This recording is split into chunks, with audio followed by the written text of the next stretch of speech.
Salut, je suis super contente de te retrouver pour cette nouvelle vidéo de la bulle hypersensible. Ce mois-ci, j'ai décidé de te parler du thème de la multipotentialité, qui est une caractéristique que l'on retrouve très souvent chez les personnes hypersensibles.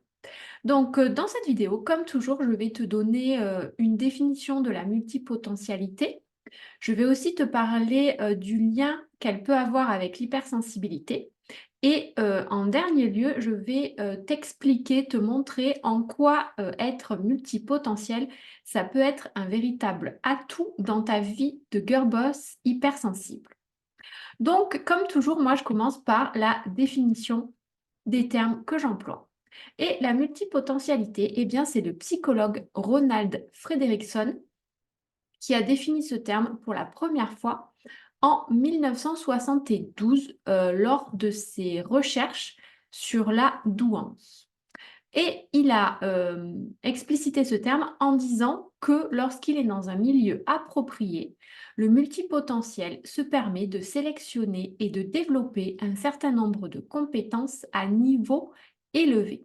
Donc en fait, ce mot, ça caractérise les personnes qui sont vraiment passionnées, mais aussi en même temps très très douées ou cultivés dans plein de domaines différents qui n'ont pas de lien entre eux forcément. Ça peut être programmation informatique, mythologie grecque, politique américaine, tout un tas de choses qui n'ont pas forcément de lien entre elles. Et donc, le profil des personnes hypersensibles, ben, il est caractérisé par leur atypisme, leur curiosité, leur créativité et la part importante de leur émotion dans leur motivation. Alors, le lien avec l'hypersensibilité. Mais en fait, Ronald Frederickson, il l'a déjà esquissé dans les années 1970 quand il a commencé à faire ses recherches sur la douance, parce qu'il pensait que la multipotentialité allait de pair avec un QI plutôt élevé, donc avec un profil qui serait plutôt haut potentiel, donc d'où le terme douance, et par association ou par ricochet, j'ai envie de dire, ça a aussi un lien avec l'hypersensibilité, puisqu'on sait que les personnes hypersensibles sont souvent, mais pas toujours, au potentiel. Donc, c'est pas systématique, hein, tu peux être hypersensible et multipotentiel et pas forcément au potentiel.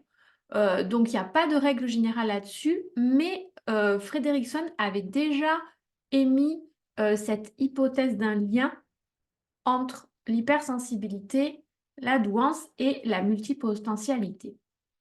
Donc, comme je te l'ai dit au début de cette vidéo, maintenant je vais te montrer en quoi la multipotentialité, mais ça peut être un atout pour toi qui es entrepreneur. Alors déjà, le premier atout, c'est le fait que les entrepreneurs multipotentiels, ben, elles ont une grande soif d'apprendre, d'acquérir des connaissances, de découvrir plein de domaines différents parce qu'elles ont une curiosité super développée. Et c'est une curiosité qui est saine, c'est-à-dire que ça les motive et ça leur donne envie d'en apprendre toujours plus. Et ça, c'est un véritable avantage quand tu es entrepreneur parce que du coup, on vit dans un monde qui évolue très vite, qui évolue beaucoup. Et je pense que c'est super important pour toi bah, de t'intéresser de façon naturelle en plus à plein de secteurs différents pour pouvoir faire évoluer ton activité, l'emmener dans d'autres directions auxquelles les autres n'auraient pas forcément pensé. Et si besoin, bah, ça te permettra aussi de lui faire prendre des tournants décisifs, voire parfois salvateurs. Deuxième atout, tu es capable de gérer plusieurs projets à la fois grâce à ta multipotentialité. Parce que comme je te l'ai dit, bah, les entrepreneurs hypersensibles, elles aiment euh, souvent des activités ou des domaines qui n'ont pas forcément de lien entre elles et elles sont capables de mener en fait plusieurs projets différents en même temps, de jongler avec peut-être une activité de créatrice de bijoux et une activité de coach, par exemple. Donc, ça peut être vraiment très, très varié. Et tous ces projets qu'elle gère en même temps, elle le gère avec engagement, avec passion et c'est vraiment une force dans le business. Pour ma part, par exemple, moi, je suis coach et je suis auteur et je propose des accompagnements en ligne qui utilisent toujours l'écriture comme outil. Et d'ailleurs, je vais bientôt proposer une formation sur le bullet journal.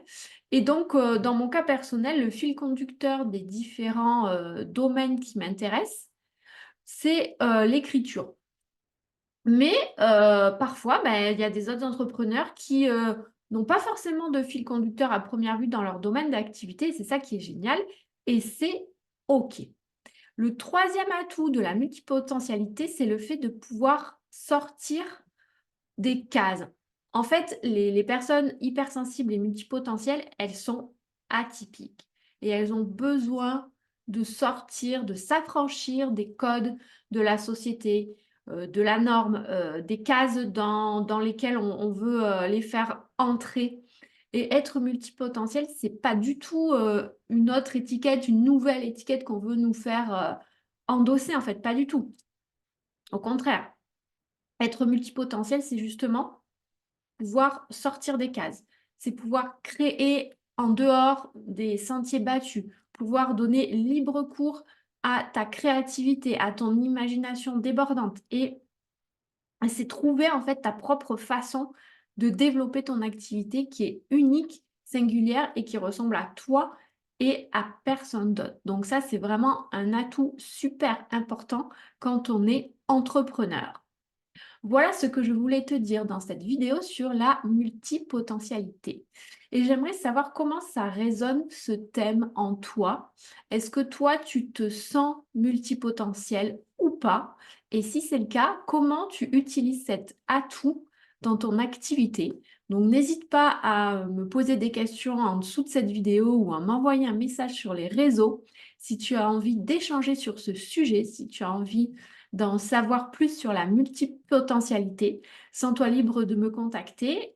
Si tu as aimé cette vidéo, évidemment, n'hésite pas à la liker, à la partager. Tu peux aussi t'abonner à ma chaîne YouTube et à mes réseaux sociaux pour que tu puisses voir en temps réel les nouvelles vidéos que je posterai régulièrement sur ma chaîne YouTube. Je te souhaite tout plein de belles choses et je te dis à bientôt pour une nouvelle vidéo de la bulle hypersensible. Bisous, ciao ciao.